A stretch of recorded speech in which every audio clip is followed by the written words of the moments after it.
Hello students, welcome back to our English class. In this video, I am going to explain the poem A Photograph written by Shirley Tulson. Shirley Tulson, our poet, was born on 20th May 1924 in England. She was greatly influenced by her father, who was a writer too. She had huge passion for writing. Now students, we need to focus on the title of the poem before we understand the content. You need to be careful about the name of the article, about the name of the poem and the article used before it. The article used before the word photograph is a, not the. So the name of the poem is A Photograph. Now in common parlance, a photograph is a mounted piece of a click or a snapshot. It appears defiantly to others as mute, but happens to be the mute witness of a particular time. So we can say that a photograph captures moments and also the emotions are felt of that time when the photo has been clicked. Same way here, we find that a photograph contains certain moments of someone's life. Coming to the poem, I need to mention that this poem is a tribute of the poet to her mother. The photograph mentioned in this poem is an old photograph, a piece of cardboard consisting of the picture of the mother of Shirley Tulson when she was a little girl. The photograph shows that her mother was playing on a sea beach accompanied by her two girl cousins. One is named Betty and the other one is named Dolly. Looking at the photograph, the poet is remembering her mother with a heavy heart. So this poem is a remembrance, and this poem is a remembrance rather with a sad tone. Remembrance of the past. Remembrance of what? Remembrance of the past with a sad tone. Now through this poem, the poet Shirley Tulson has taken us down her memory lane when she is holding the photograph in her hand and recollecting the memories of her mother. She recollects that how her mother used to look like when she was some 12 years or so. She was having a sweet face.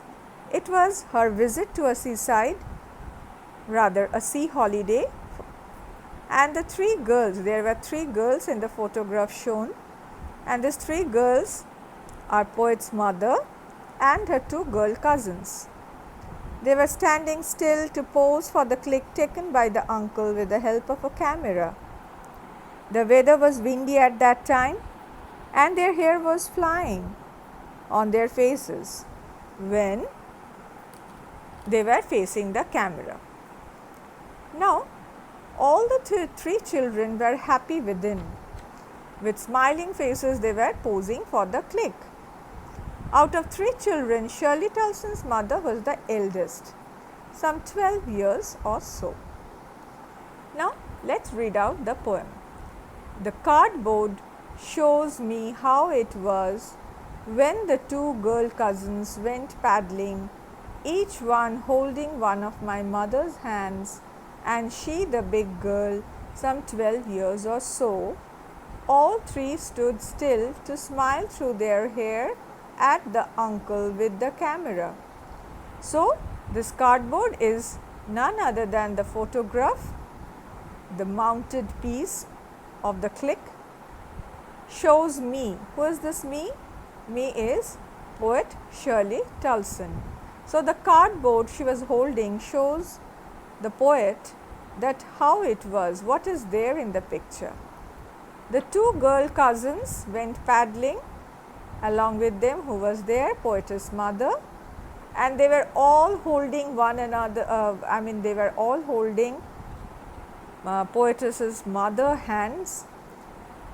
Out of the three children, as I told you, poetess mother was the big girl, that is the eldest. She was some 12 years or so at that point of time. The three girls, that is the poetess mother and her two girl cousins, were standing still to smile through their hair. That means they were posing for the click that the uncle was taking with the camera. And as the day was windy, breezy in the seaside, all their hairs were flying on their faces, and the faces were happy faces, smiling faces. Now, after this, in the same sentence after full stop, it's been said that a sweet face, my mother's, that was before I was born. So, what kind of face? How the poetess is finding her mother? A sweet face. My mother's, that was before I was born. So a girl of 12 years, it's obvious that the girl is unmarried, isn't it? So, at that point of time, when poetess Shirley Tulson's mother is 12 years of age, she was unmarried and has not, obviously, she has not given birth to our poetess Shirley Tulson, and the poet is representing that fact in this line, my mother's, that was before I was born. And the sea, which appears to have changed less, washed their terribly transient feet. Now, over here, students, you need to visualize that the three girls were standing on the sea beach, the sea waves were coming and washing away the their footprints, and what is been visible at the back, behind the girls, that is a vast stretch of water, that is the sea. But it has been said in the last two lines of the first stanza that the water came and has taken away from the sand the imprint of the little feet of those three little children. That is, the water has washed away, and eventually what is being signified in this sentence is that with the passage of time, the time changed, and the imprint of the, that is the impression or the existence of human life on earth has been washed away. That means over time spares nobody, especially human beings and objects. It devours, right? So, it destroys the permanence of the human existence on earth. Nothing is permanent, everything is transient. Transient means transitory, changing. So, ever changing is human life. So, it has to change, it is not permanent, but what is permanent compared to human lives is the nature, and the sea is representing the nature over here, that the sea appears to be less changing.